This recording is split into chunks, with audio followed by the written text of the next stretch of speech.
اللہ یمن علیکم ان ہداکم للایمان ان کنتم صادقین صدق اللہ العظیم۔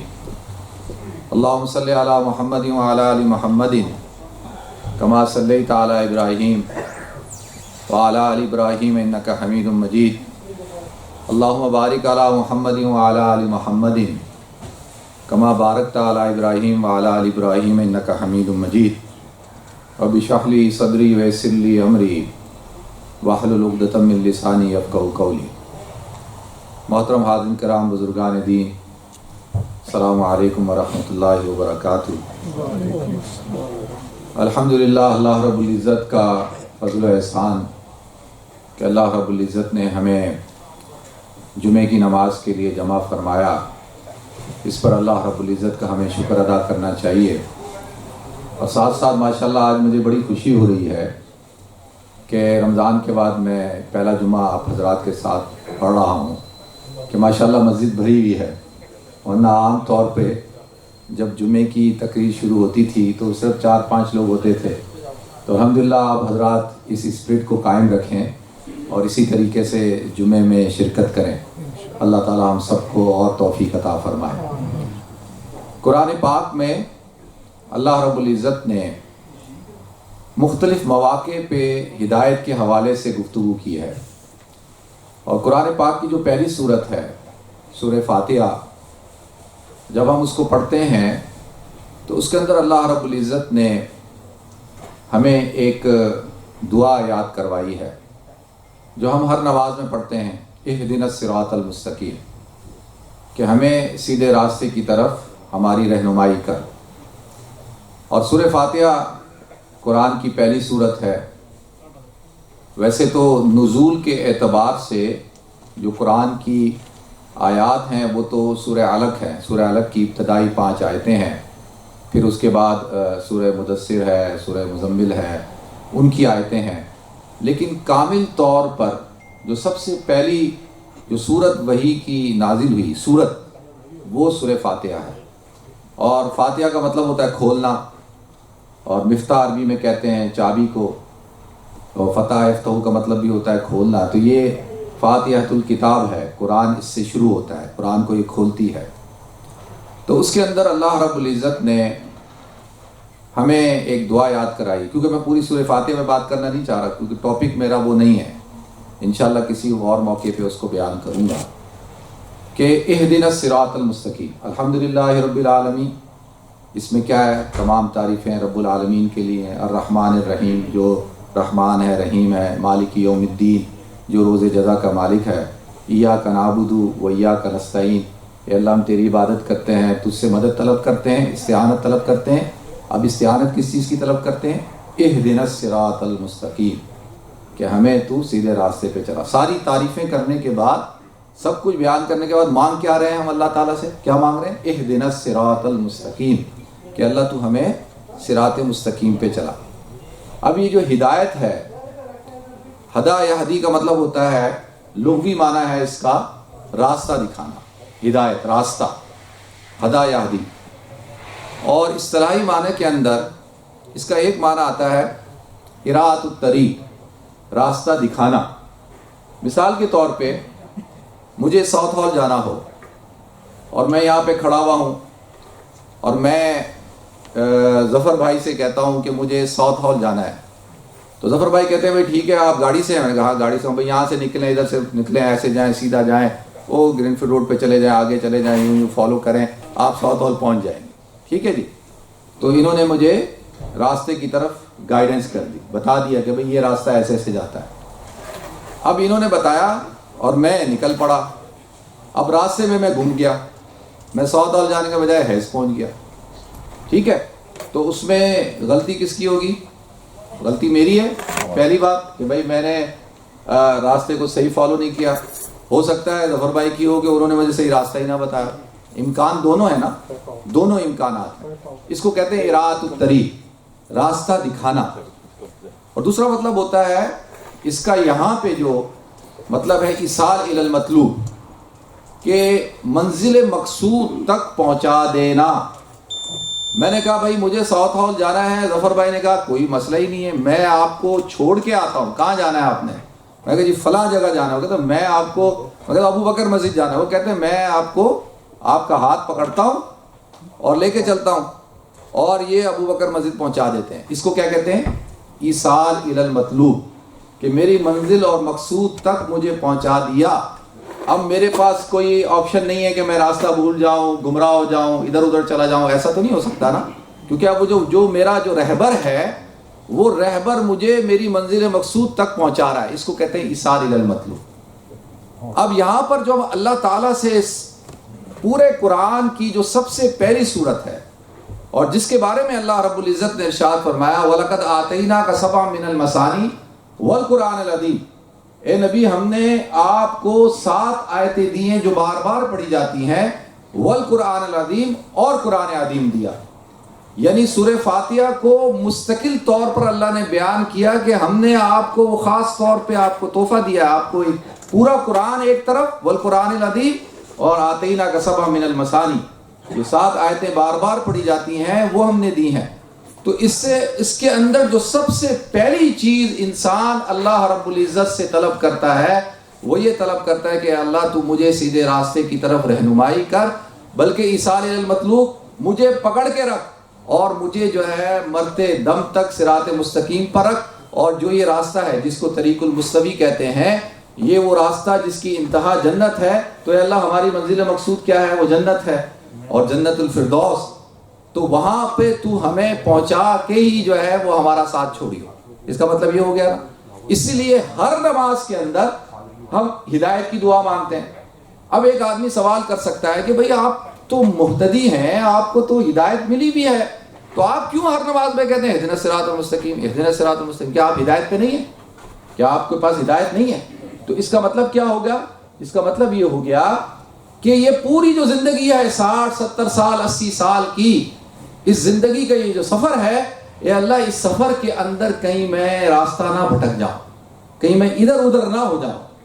سمجھ رہے ہیں آپ حضرات؟ مطلب کیا ہے؟ مطلب یہ ہے کہ حضور نے فرمایا آپ کے ہاتھ میں چھڑی تھی، آپ نے، یہ تو ہماری مسجدیں ہیں نا جہاں کارپیٹ بچھا ہوا ہے، حضور کی مسجد میں تو پتھر کنکریاں تھیں، اس لیے جب آپ سجدے میں جاتے تھے تو ہاتھ سے تھوڑی سی کنکریاں ہٹاتے تھے. تو آپ نے چھڑی کے ساتھ ایک راستہ بنایا، اور راستہ بنایا ایک سیدھا راستہ، اور پھر اس کے ساتھ ارد گرد ایسے ایسے لکیریں کھینچی، ادھر ادھر ادھر ایسے. تو آپ نے فرمایا کہ یہ جو راستہ ہے یہ سیدھا راستہ ہے، اور یہ جو راستے ہیں نا یہ ٹیڑھے راستے ہیں. اگر تم ان راستوں میں ادھر ادھر ہوگے تو کیا ہو جاؤ گے؟ گمراہ ہو جاؤ گے. اگر ادھر جاؤ گے ادھر جاؤ گے نہیں، بالکل سیدھا راستہ ہے. اس راستے پہ، یہ جو راستہ ہے جس کو طریق المستوی کہا جاتا ہے، یہ راستہ کہاں لے کے جاتا ہے؟ جنت تک لے کے جاتا ہے، اللہ تک لے کے جاتا ہے. تو لہذا ادھر ادھر نہیں ہونا. اور ہر راستے پہ شیطان بیٹھا ہوا ہے جو ڈسٹریکٹ کرے گا آپ کو، جو آپ کا ادھر لگائے گا، کبھی ادھر لگائے گا، کبھی ادھر کہے گا کہ ادھر چلے جاؤ، کبھی ادھر چلے جاؤ. مطلب 10,000 قسم کے اس کے پاس جو ہے وہ ہیلے بہانے ہیں، اور اس کے پاس ایسے ہنر ہیں، ایسے آپ کے لیے گمراہ کرنے کے لیے، مجھے گمراہ کرنے کے لیے اس کے پاس ایسے جو ہے راستے ہیں کہ وہ ہمیں ادھر ڈالے گا، کہے گا ادھر جاؤ. تو مسلمان ہر روز ہر نماز کے اندر، حضور نے فرمایا لا صلاۃ الا بفاتحۃ الکتاب، کہ نماز نہیں ہوتی مگر فاتحۃ الکتاب کے بغیر. اس کا مطلب کیا ہے؟ اس کا مطلب یہ ہے، دیکھیں یہ تو ایک فقہی بحث ہے نا، فقہی بحث سے نکلیں تو میں صرف آپ حضرات کی نالج کے لیے بتا دیتا ہوں کہ اللہ کے رسول نے ارشاد فرمایا نماز نہیں ہوتی مگر سورہ فاتحہ کے. ٹھیک ہے، اب 3 اسکول آف تھاٹ بن گئے. ایک اسکول آف تھاٹ بنا جو امام شافعی رحمۃ اللہ علیہ کا اور امام احمد بن حنبل رحمۃ اللہ علیہ کا. ان کا اسکول آف تھاٹ کیا ہے کہ بھائی ہر نماز میں ہر رکعت میں سورہ فاتحہ کو پڑھنا. کیا کرنا ہے؟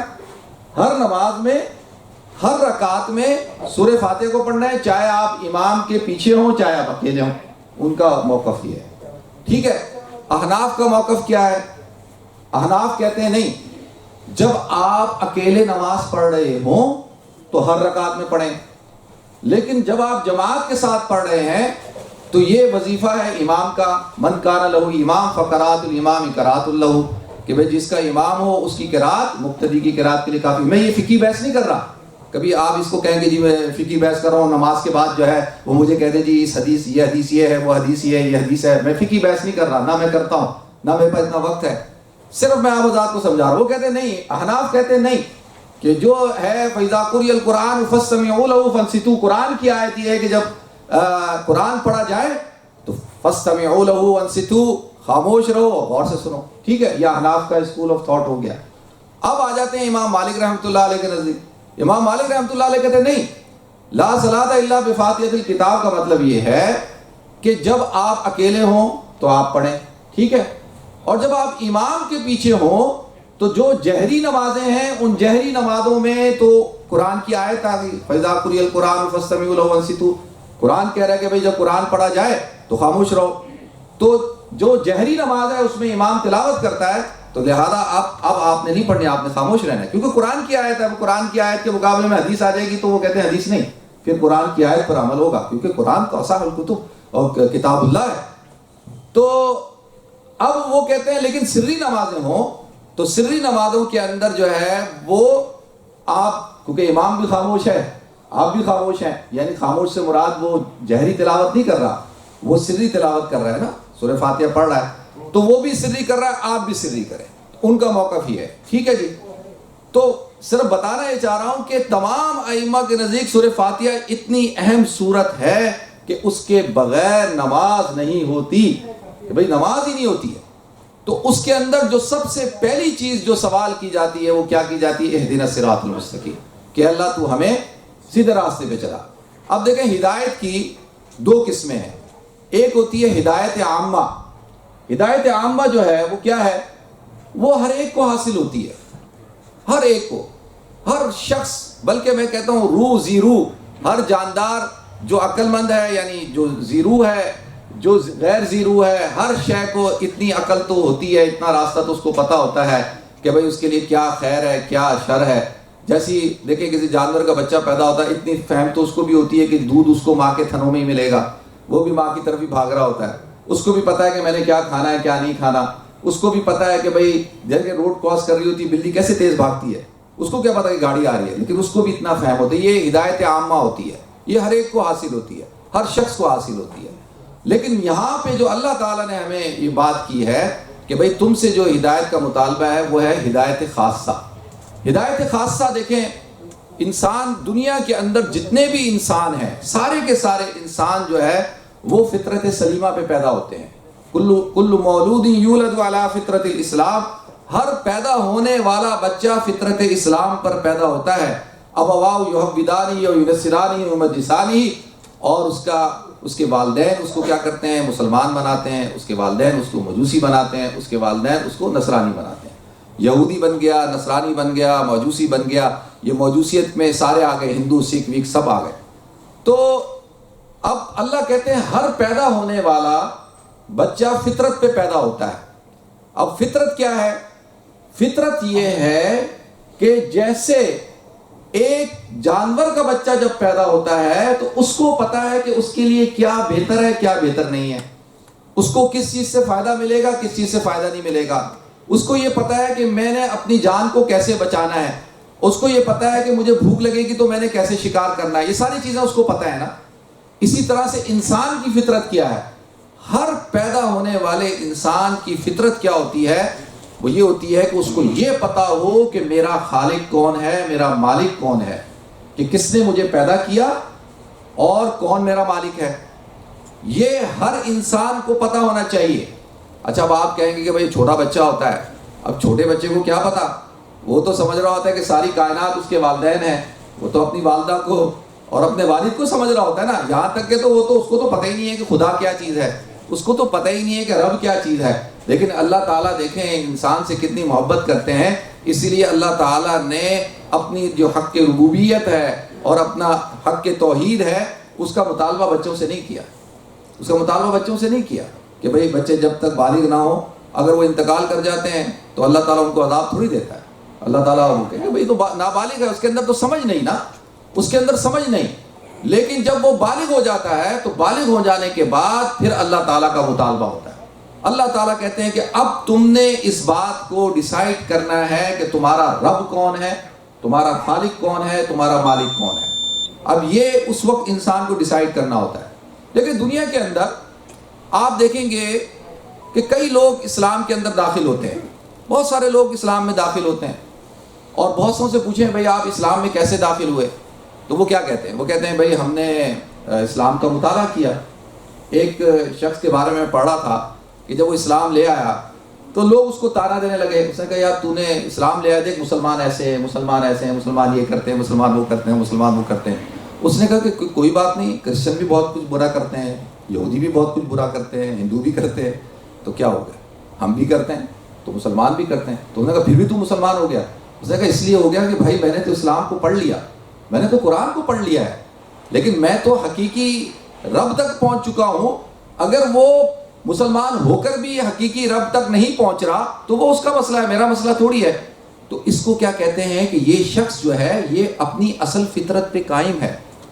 یعنی یہ شخص اپنی اصل فطرت پہ قائم ہے. دنیا کے اندر آپ کو ہزاروں نہیں بلکہ لاکھوں لوگ ملیں گے کہ جو قرآن پاک پڑھ کے جو ہے مسلمان ہو گئے، اسلام کا مطالعہ کرنے سے مسلمان ہو گئے. بھائی کیسے؟ وہ دنیا کے اندر مسلمانوں کو دیکھیں تو مسلمانوں کے اندر کوئی تہذیب نہیں، کوئی ثقافت نہیں، کوئی ترتیب نہیں، کوئی مذہب نہیں، کوئی کچھ نہیں.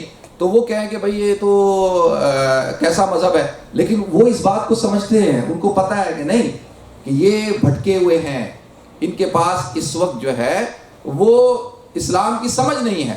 تو وہ کیا ہوتا ہے، ان کے اندر جو ان کی فطرت ہوتی ہے نا، وہ فطرت پہ وہ قائم ہوتے ہیں.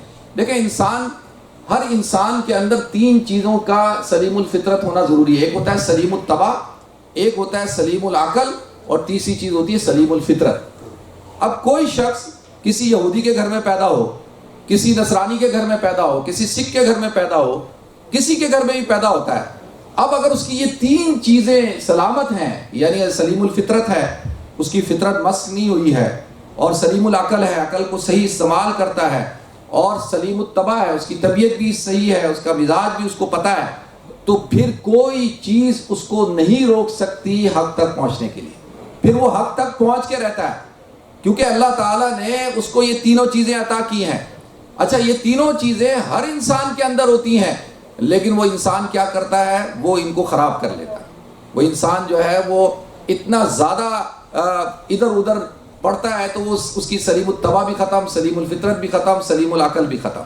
تو لہذا اللہ تعالیٰ نے انسان کو جب پیدا کیا، پیدا کرنے کے بعد جب انسان بڑا ہوتا ہے تو اللہ کا مطالبہ ہے. سب سے پہلے اللہ کا مطالبہ ہر انسان کے ساتھ کیا ہوتا ہے؟ ہر انسان کے ساتھ سب سے پہلا اللہ کا مطالبہ یہ ہے کہ مجھے اپنا رب اور اپنا الہ اور اپنا معبود تسلیم کرو. یہ اللہ کا ہر انسان کے ساتھ مطالبہ ہے، چاہے وہ دنیا کے کسی خطے میں رہتا ہو، کسی نسل سے تعلق ہو. صرف یہ ہے کہ وہ انسان ہے تو اللہ اس سے اس بات کا مطالبہ کرتے ہیں. قرآن کہتا ہے یا ایھا الناس اعبدوا ربکم الذی خلقکم، اے لوگوں اس رب کی، یا ایھا الناس، یا ایھا المؤمنون نہیں، یا ایھا المسلمون نہیں، یا ایھا الناس، پوری دنیا کے انسانوں کو اللہ مخاطب کر کے کہتا ہے کہ اے لوگوں اس رب کی عبادت کرو جس نے تمہیں پیدا کیا. اب جس نے تمہیں پیدا کیا ہے وہ تمہارا رب ہے، تو اسی کی عبادت ہونی چاہیے. تو یہاں پر اللہ تعالیٰ نے کیا کہا کہ اسی کی عبادت ہونی چاہیے. اور پھر اللہ تعالیٰ نے دوسری جگہ انسانیت کی تخلیق کا مقصد بیان کیا کہ وما خلقت الجن والانس الا لیعبدون، کہ ہم نے جن اور انس کو نہیں پیدا کیا مگر اپنی عبادت کے لیے. ٹھیک ہے، وہاں کہہ رہا ہے اللہ تم لوگوں کو کہہ رہا ہے اے لوگوں تم کس کی عبادت کرو؟ اس رب کی عبادت کرو جس نے تمہیں پیدا کیا. جب پیدائش اس نے دی ہے اور وہ پیدائش کا مقصد یہ بیان کر رہا ہے کہ کیوں پیدا کیا، تاکہ اس کی عبادت ہو. اچھا عبادت کیا ہے؟ اب یہ جو میں اور آپ عبادت کرتے ہیں، مسئلہ یہ ہے کہ ہمارے ذہنوں کے اندر عبادت کا تصور یہ ہے کہ بھئی نماز پڑھ لی، زکوٰۃ دے دی، رمضان کا مہینہ گزرا روزے رکھ لیے، جمعے کا دن آیا جمعے کی نماز پڑھ لی. تو یہ ہمارے ہاں تصور ہے یہ عبادت کا.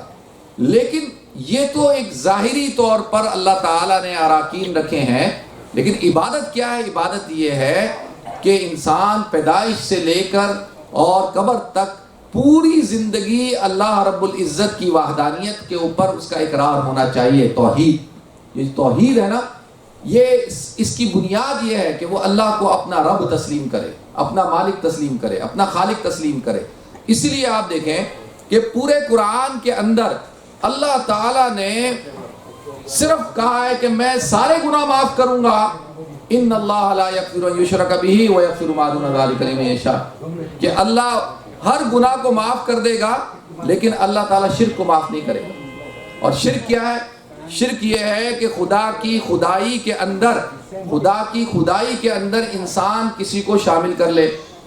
کیا کرے؟ کسی کو شامل کر لے۔ اب دیکھیں ہمارے دوست ہیں مولانا طاہر فیاض صاحب، ابھی ان سے میری ملاقات ہوئی، اور ان سے ملاقات ہوئی تو میں نے کہا سنائے جی امامت کیسی چل رہی ہے؟ انہوں نے کہا یار امامت کرنا بڑا مشکل کام ہے، امامت کرنا بڑا مشکل کام ہے۔ کیوں بھائی؟ کہنے لگا ایک شخص ہو، اور اگر اس کا ایک شخص ہو، پہلے ان کا مسئلہ حل کر لیں پھر میری بات کر لیں گے۔ ایک شخص ہو، اس کی جو ہے وہ، چلیں یہ مثال نہیں دیتا، دوسری دیتا ہوں، یہ انہوں نے جو دی تھی وہ بیوی والی دی تھی، میں بیوی والی نہیں دیتا۔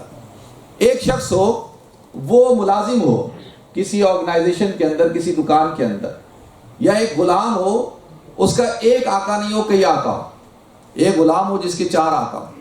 اب 4 باس ہیں، سیٹ ہیں، تو اب وہ آیا ملازم، ایک کہتا ہے دکان صاف کرو، دوسرا کہتا ہے کیشیئر وہاں پہ جا کے کھڑے ہو جاؤ، تیسرا کہتا ہے شیلفنگ کرو، چوتھا کہتا ہے کہ یہ کیا، یہ نہیں کرو، جاؤ مال خرید کے لاؤ۔ تو وہ غلام بیچارہ کیا کرے گا؟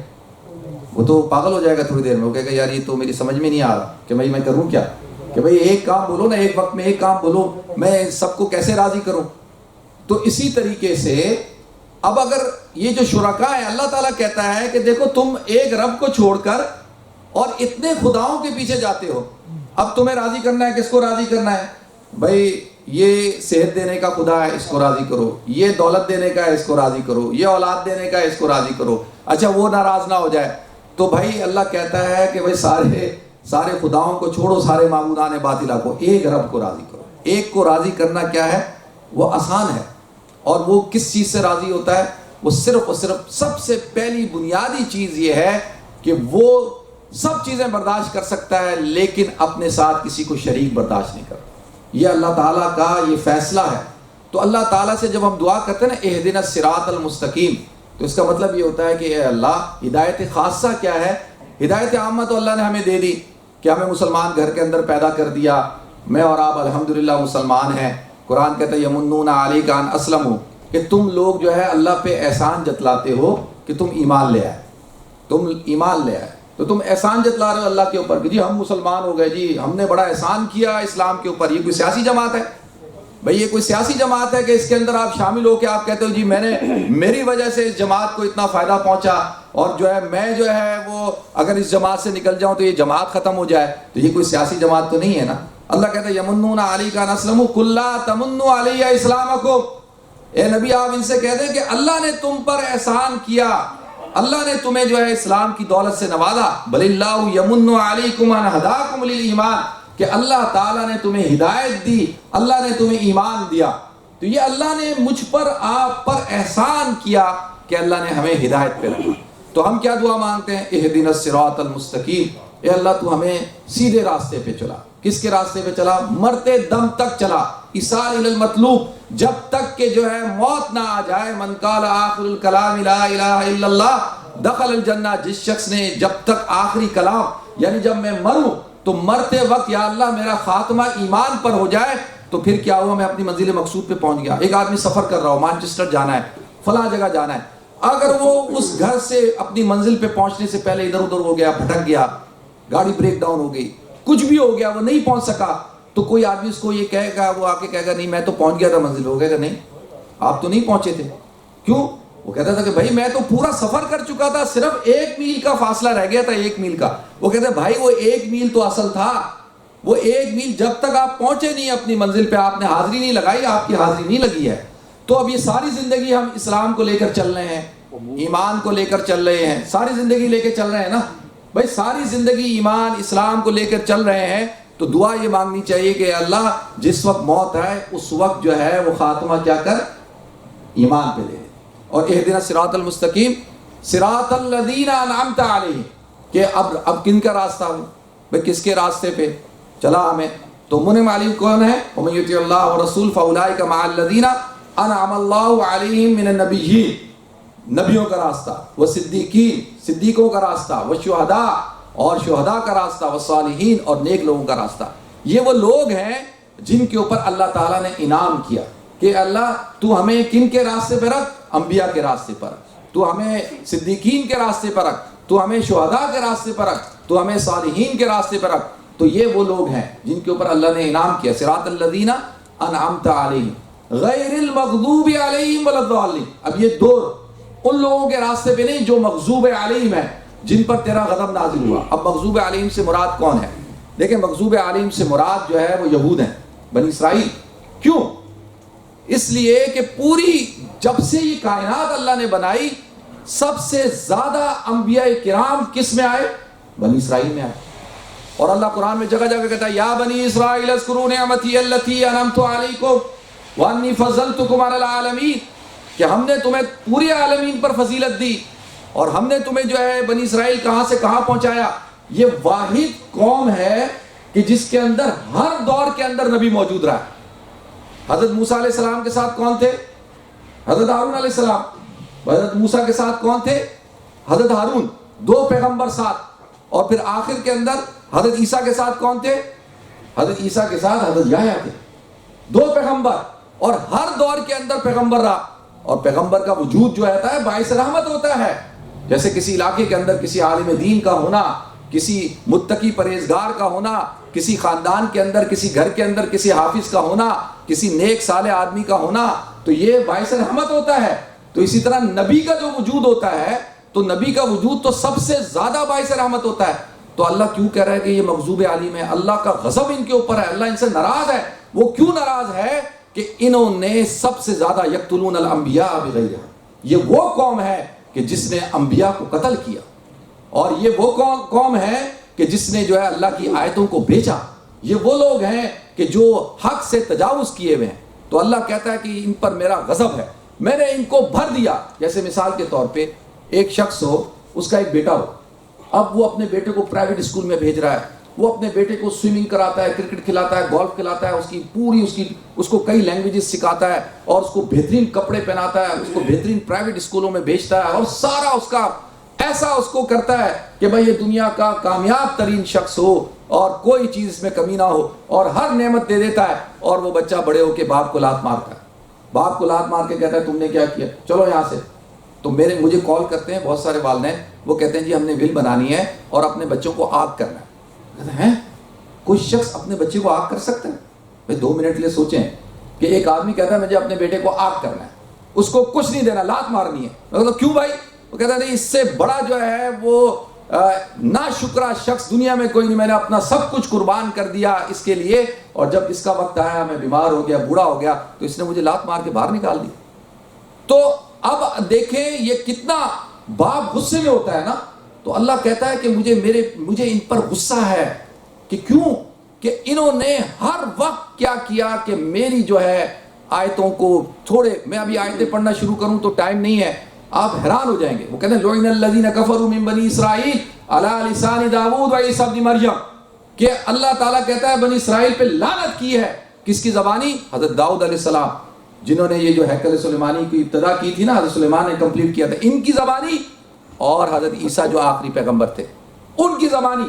جن کا پیغمبر اپنی قوم کے لیے لعنت کرے تو وہ پھر وہ کہیں پناہ پا سکتی ہے؟ یہ ظاہری طاقت ہے، یہ ظاہری یہ اسلحہ لے لیا، طاقت لے لی، دنیا میں کنٹرول کر لیا، اور جو ہے یہ سازشیں کر کے دنیا کو پھنسا لیا ہے، میڈیا کے ذریعے سے، بینکوں کے ذریعے سے، IMF، world bank, United nation, یہ ساری سازشیں کر کے، تو کوئی بات نہیں۔ لیکن اللہ کے نزدیک ان کی کوئی حیثیت نہیں ہے۔ اللہ کہتا ہے یہ ان پر میرا غضب ہے، تو مغضوب علیہم ہے۔ پھر دوسرے نمبر پہ ولا ضالین۔ ضالین کون؟